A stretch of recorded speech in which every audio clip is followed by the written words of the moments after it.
Chris में मेरे प्यारे भाई और बहनों, आप सबों का मुंतजिर कार्यक्रम में हार्दिक स्वागत है। आज का जो हमने विषय लिया है वह है हार और जीत, मन की सोच।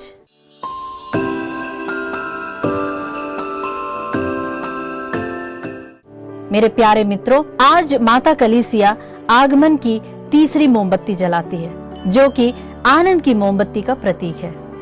और आज के दिन को पिंक संडे के रूप में भी मनाया जाता है। प्रभु यहाँ आनंद का मतलब केवल खुशी से नहीं, बल्कि अनंत आनंद या प्रभु में अनुभव होने वाले आनंद से बताता है। हम उस आनंद का अनुभव कैसे कर सकते हैं? प्यारे विश्वासियों, इस सप्ताह हम आत्मिक आनंद को कैसे पा सकते हैं, इस विषय पर बातचीत करेंगे। हमारा आज का विषय, जैसे मैंने बताया, हार और जीत, मन की सोच। प्रभु के साथ चलना, विश्वास में जीना आसान नहीं होता। मन की सोच, असफलता का सामना, मानसिक दबाव और हार से कैसे जीत की दिशा में हम बढ़ सकते हैं। आज के समय में बहुत से लोग मानसिक तनाव, डिप्रेशन और खुद को कमजोर समझने की समस्या से जूझ रहे हैं।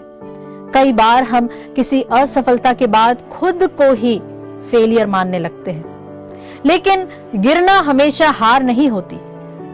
कई बार यह हमें मजबूत बनाता है और अनुभव देता है कि हमें आगे कैसे बढ़ना चाहिए। मैं आज एक वचन आपके सामने पढ़ना चाहती हूँ। पहला सामुएल अध्याय 17 पद संख्या 31 और 32 में प्रभु का वचन कहता है, लोगों ने दाऊद की बातें सुनकर साउल को इसके विषय में बताया। तब साउल ने उसे बुलाया।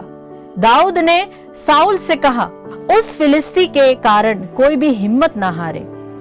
आपका यह सेवक उससे लड़ने जाएगा। यहाँ हम दो व्यक्तियों को देख रहे हैं, एक है साउल और दूसरा है दाऊद। दोनों ही ईश्वर को मानते थे और दोनों के ऊपर पवित्र आत्मा था। लेकिन मित्रों, फर्क क्या था? साउल पहले से ही हार की सोच में फंसा हुआ था, जबकि दाऊद लड़ाई से पहले ही विजयी होने का सोच रहा था, क्योंकि वह जानता था कि ईश्वर उसके साथ था। यह सोच इंसान में कैसे आती है? हमारे जीवन में भी कई बार हम असफलताओं के चलते यह आशा खो देते हैं। इसके फलस्वरूप हम आनंदित रहने से वंचित होने लगते हैं। नौकरी नहीं मिलती, घर बनाने में कठिनाई होती है, पैसे की समस्या होती है, या हम आत्मिक रूप से भी बार बार पाप में गिरते हैं और फिर सोचते हैं कि मैं कोशिश ही क्यों करूं, बस संडे संडे चर्च जाऊंगा और गहराई में नहीं रहूंगा, प्रभु के साथ मैं गहरे संबंध में नहीं रहना चाहता हूं। संत पौलुस हमें याद दिलाते हैं कि हमारे मन का नया होना बहुत जरूरी है। जब हम यीशु को अपना प्रभु मानते हैं तो हमारे अंदर से दुखी या हताश करने वाली आत्मा निकल जाती है।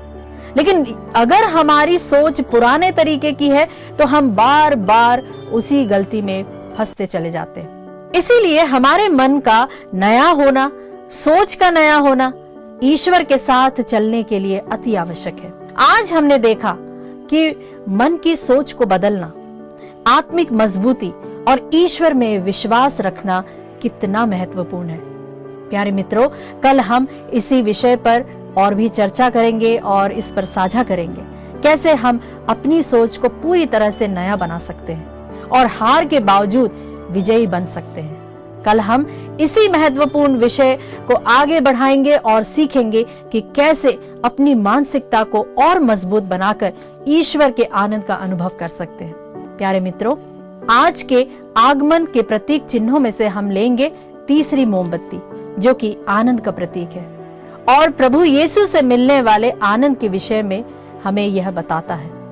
प्रभु का वचन सन लूकस का सुसमाचार अध्याय 2 पद संख्या 10 और 11 में कहता है, स्वर्गदूत ने उनसे कहा, डरिए नहीं, देखिए मैं आपको सभी लोगों के लिए बड़े आनंद का सुसमाचार सुनाता हूँ। आज दाऊद के नगर में आपके मुक्तिदाता प्रभु यीशु का जन्म हुआ है। प्यारे मित्रों, यदि आज का संदेश आपके जीवन को छू लेता है या आपके अनुभव को उजागर करता है या आपको इससे कोई भी प्रेरणा मिलती है, तो कृपया अपनी गवाही, अनुभव या प्रेरित विचार कमेंट बॉक्स में जरूर लिखें। हमें आपके अनुभवों को जानकर बेहद खुशी होती है और साथ ही साथ आपके लिखे हुए कमेंट्स हमें भी प्रोत्साहित करते हैं। परमेश्वर आपके मन और विश्वास को स्थिर और मजबूत रखे। हम इन सब से बढ़कर प्रभु में आनंदित बने रहे। प्रभु का आनंद हमें और हमारे मनों को मजबूत बनाए। इन्हीं विचारों के साथ मैं आपसे विदा लेती हूँ। कल हम फिर मिलेंगे इसी समय पर। तब तक के लिए may God bless you all.